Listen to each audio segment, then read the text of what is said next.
Hello there, right here, and we got a brand new snapshot for this week, which is 19W40A. This is the first snapshot that came out after Minecon, where they released what else is going to be added to 1.15, as well as gave out the new 1.16 main theme for the update, which is going to be the Nether update. Now, you guys also asked what is the whole story about 1.17, and the thing is, when it comes to the biomes such as the mountain biome, which they're going to update eventually, they're not going to do it in 1.15 or 1.16. They're actually going to do it in a future version like 1.17 or even one beyond that. Now, the same thing goes with pigmen. They're not going to remove the pigmen. They're not going to retext them or anything. They're just going to rename them. So maybe instead of like zombie pigmen, they're going to name them zombie piglings. And then they're going to add that new pigling mob as well as the new pigling beast. Now, another question you guys had is you're saying that the glowstone that they showed in those images during Minecon is not actually glowstone, but a new type of block. To me, they look so similar. If they are a new type of block, they did a very poor job at doing it, or just a slightly retextured glowstone, as they look almost completely the same, like 90% the same block. And that's not like Minecraft to go ahead and just add a new block that make it super similar. But they did go ahead and come up with two different types of kind of soul sand blocks. But I'm guessing the new kind of soul sand looking block that you can see in the last video is probably going to have different properties than the first one. Where when it comes to light sources, they're both putting off light, so I don't know how many different features it can have to be different than glowstone. So hopefully that kind of clears up any confusion with the Minecon event. And if you guys are wondering what all went down with Minecon and some of the new blocks and stuff that they introduced, you can check that out in my previous video, which I'll also link below. Now in this snapshot, they came out with a couple new features, but it's mostly bug fixes. As we've seen in the previous snapshot, a lot of those rendering issues were still in the game, so hopefully in this snapshot review, we don't see any more of those. If you guys do enjoy these snapshot review videos, be sure to go ahead and leave a like. Now let's get into everything that is new about the 19W41A snapshot. So they now change it so that you can have parrots that will stay on your shoulder even when you ride other things. So let's summon in a minecart. Let's go ahead and ride it. Yep, parrot stays on. I'm also going to summon in a horse. There's our horse. He should be tame. Oh, that's so awesome.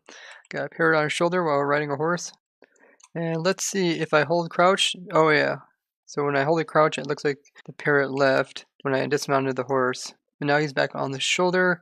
And let's see, I get a minecart. I shift to leave the minecart. I don't get kicked off. But of course, yeah, when you jump down one block, he gets kicked off. I want to go ahead and try boats as well. Hop in a boat, hop out, stays in there. And I want to try Elytra. Okay, let's just see if we fall. I'm guessing he's going to fall off. Yeah, he just falls off when you fall. So you can't get the parrot to stay on you while you're flying. And you can make him sit so he doesn't move around. That's definitely an improvement from the past. They changed wandering traders, so now they won't spawn into really small spaces. Because over time, it was getting kind of annoying. These wandering traders were spawning in all sorts of places, and they weren't really finding their way out, and you'd have to go try to find them and kill them.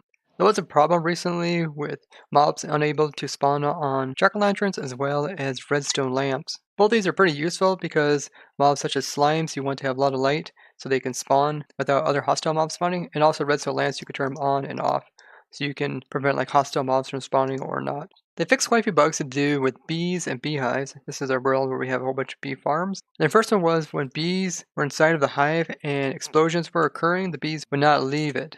So if we summon TNT, you can see a bee came out of it. Well, all three bees came out of it. And quite a few of these bugs are ones that we came across during our testing streams every Wednesday and Friday. And we'll be having a stream tonight at 9 p.m. Eastern Time, and we may even start a bit earlier. The next bug that they fixed to do with bees is the baby bees. We noticed that their hitboxes were off compared to the adults, and instead of having the red line at the very center, they're having it at the top, and they were suffocating inside of blocks. So it looks like the baby bees are now with the correct hitbox. They also added some new mechanics to do with how the bees act when their hive is under fire, meaning that it's set on fire. So if we go ahead and set this beehive on fire, bees will now not attempt to go back into it since it is on fire.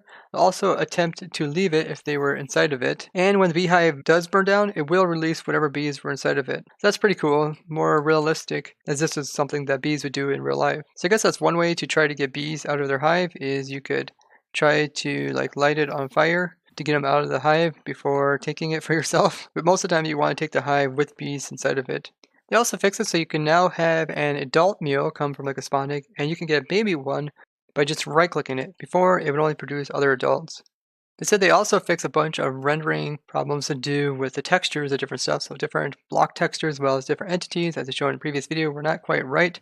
Like the shading was different on the top of entities than on the sides, and it was really noticeable. They also fixed the block animations being too fast. Like fire was really fast as well as lava animation. So now you can see it looks more normal. There's also problems to do with end portals with their rendering being off, as well as end gateways. So if I just spawn one right here, you can see that it's now directly in the center. Last time it was kind of flying all over our screen, which is pretty funny. But also mean that there was essentially no texture for this portal, and it was pretty difficult to find it once you placed it down. It also fixed a problem to do with the animation of breaking stuff. It wasn't actually being placed on the block correctly.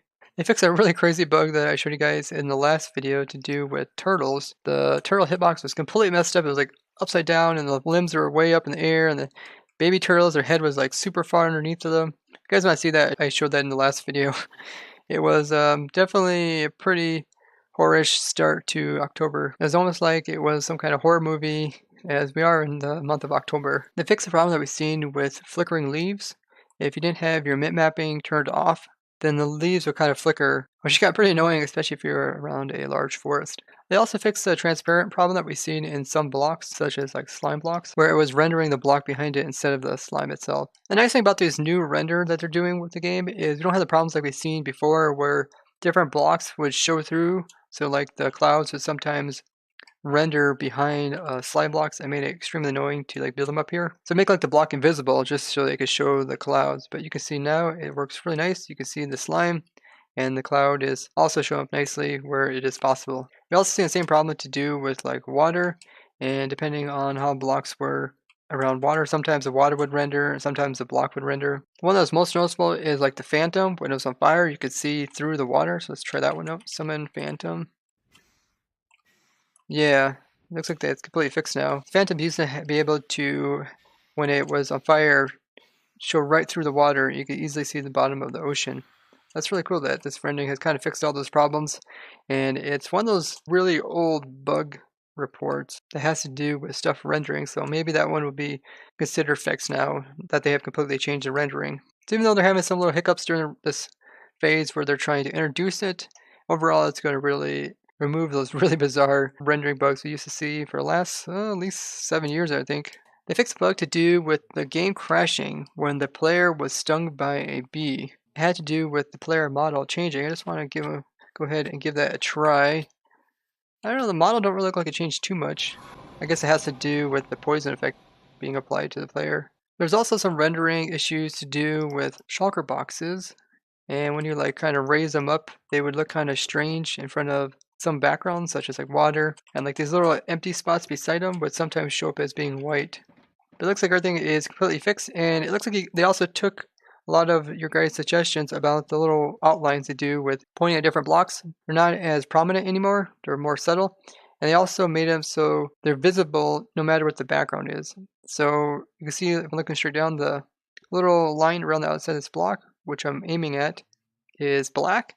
But like here, the shulker, where it comes in contact with this water, it converted over into more of a gray. But I'm not sure if it's supposed to really allow you to see through the shulker box, because that's what it's kind of look like it's doing right here. You can actually see into the ocean. So maybe it doesn't render quite right in front of the water. I was kind of hoping it was doing like you guys say, where it should kind of invert the color so it's always easy to see. Don't matter if it's like a black on black. You should still be able to see the outline. But yeah, I guess you still can't see the outline on black stuff. They fixed a bug to do with turtles ridden by a illager was crashing the game when it entered the water. That is pretty odd bug report, but that also makes you think, wouldn't it be kind of cool to see like maybe a drown riding on top of a turtle with like a trident? That'd be pretty funny to see. Maybe as some kind of alternative boss that you can find at those ruins. They fixed a bug to do with the text on signs actually glowing. So you put a sign down, put some words on it. Yeah, it looks like it's rendering properly now. You guys also sent me some really funny pictures of like chests and stuff that weren't rendering properly. And the ender chest actually looked kind of cool the way it wasn't rendered, but those have now been fixed. It also fixed a bug to do with banners aren't being rendered properly. And one thing that you guys brought to my attention is you guys said that banners can't actually be made inside of crafting tables anymore. And we did test this during the stream and it didn't work, so let's see if it's still the case. So usually what you need for a custom banner is a banner and then also some dies. Let's just try cyan. I also noticed that when you place down banners, they flicker white for a brief instance, which is kind of annoying. But what you do is put a banner there and you put like some dye across it, and it would make something over here on the side. But it seems that it's no longer working. Now, when they came out with the new type of crafting system to do with banners, which is the loom down here, it made it a lot easier to craft a banner. You just shift click both these in and you can choose your design and you get your banner out. But when they introduced that, they also did not remove the old way of doing it with the crafting tables. But now it seems that they have removed that, which is kind of unsettling because a lot of people were hoping to get the same abilities that they used to be able to do out of crafting table. Because some people don't want to carry around tons of different toolboxes just to do the different things. And that'd be similar to like the stone cutter, which allows you to cut stuff more efficiently, and you can cut like slabs and stuff up in here, but it doesn't prevent you from also making slabs in the crafting table. So that might actually be a bug. They also fix a bug to do if the player was inside of a block, the block itself would no longer be rendered. They also fix a bug to do with the player rendering too low inside of a boat. So let's go and hop in a boat. And I guess probably the player was kind of set lower than he should be. Now you can't see his legs are actually officially underneath of him. And if you were trying to like ride this boat over a waterlogged slab or something, you could, but you couldn't place a slab directly inside of where those legs are kind of hanging down underneath are actually at. Other than that, the player looks like he's sitting there just fine. You can see his legs.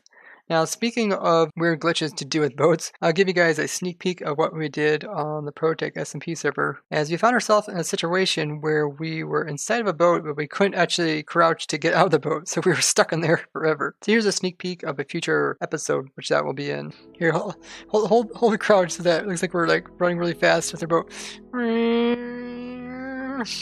There's also problems to do with panda babies, with them not rendering correctly, as well as polar bear babies, but it looks like they're good now. The lighting looks a little harsh on the sides, like the top compared to the side looks a little bit harsh still, but it's not as bad as it was.